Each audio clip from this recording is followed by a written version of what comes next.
चमेलीवन धाम है, उसके लिए विकास के लिए 3,82,00,000 रुपए, अंजनी कुंड के लिए वो सब हमने ये टेंडर लगवा दिया। 5 तारीख को टेंडर ओपन हो जाएगा। और मेरे विधानसभा में लगभग 107 किलोमीटर सड़कें हैं, उनका बहुत अच्छे से हम सौंदर्यीकरण कराएंगे। और 84 करोड़ रुपए मेरे विधानसभा की सड़कों के लिए भारत हरियाणा सरकार ने बजट में प्रोविजन किया है, उसकी एस्टीमेट हम बना के भेज रहे हैं। तो 84 करोड़ रुपए मेरे विधानसभा के लिए जो ना PWD डिपार्टमेंट से भी मंजूर हो गया। वो आप देखेंगे आने वाले 1 महीने के अंदर, 1.5 महीने के अंदर उन पे सब पे काम चालू हो जाएगा। चाहे मेरे हल्का में कोई भी सड़क आपको ऐसी नहीं मिलेगी जिसपे अच्छी तरीक़ा से काम ना हो रहा है।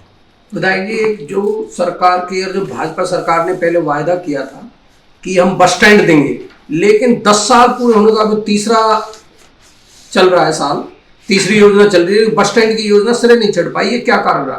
देखिए, आपकी बात ठीक है कि पिछले भी हमारी सरकार रही है और हमारे ही विधायक थे, हम लोगों को उस पर ज़्यादा ध्यान देना चाहिए था क्योंकि CM साहब की घोषणा थी। अभी मैंने जब मैं विधायक बना तो मैंने 2-3 बार उस मांग को लेकर विधानसभा के अंदर उठाया। तो पीछे मेरा क्वेश्चन भी लगा हुआ था इसी के ऊपर। तो हमारे जो मंत्री हैं, उन्होंने, परिवहन मंत्री ने उसके ऊपर जवाब भी दिया था। लेकिन इसमें थोड़ी सी टेक्निकल प्रॉब्लम्स ये आ रही है, ये 4 डिपार्टमेंटों का मामला है। हम लोग कहते हैं कि जी ट्रांसपोर्ट की ज़मीन को कि जी हमें पार्क बनाना है, विस्तार पार्क बनाना है, तो ट्रांसपोर्ट कहाँ जाए? तो उसके लिए डिसाइड किया गया था जी वेयर हाउस की जगह पर हम लोग ट्रांसपोर्ट डिपार्टमेंट को शिफ्ट करेंगे और फिर या हम जो है मार्केटिंग बोर्ड की ज़मीन में उसको शिफ्ट करेंगे। या ये एक बुलवाने के सामने ये हमारे पास में 2-3 सड़क जगह हैं जहाँ पर हम उसको शिफ्ट करने की बात कर रहे थे।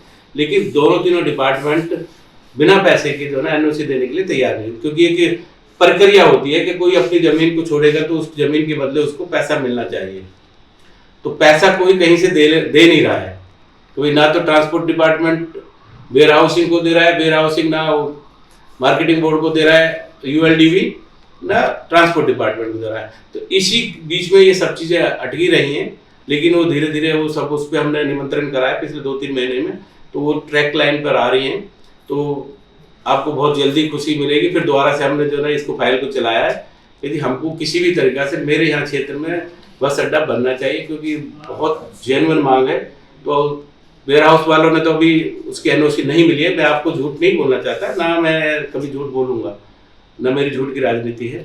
अभी उसकी NOC नहीं हुई है। तो वेयर हाउस वाली प्रपोजल तो आपकी हमारी ड्रॉप हो गई है। देखो सच्चाई तो यही है, वो ड्रॉप हो गई है क्योंकि वो कहते हैं कि भाई हम वेयर हाउस की ज़मीन भी दे देंगे तो इसमें वेयर हाउस दूसरी जगह बना के कौन देगा। तो अब हम नए सिरे से, हो सकता है कि जो मार्केटिंग बोर्ड की ज़मीन है वो 99 एकड़, उसमें से हमने कहा है कि आप उसको नहीं तोड़ सकते, तो इसमें से हमारे को 5 एकड़ 6 एकड़ दे दीजिए बस अड्डे के लिए।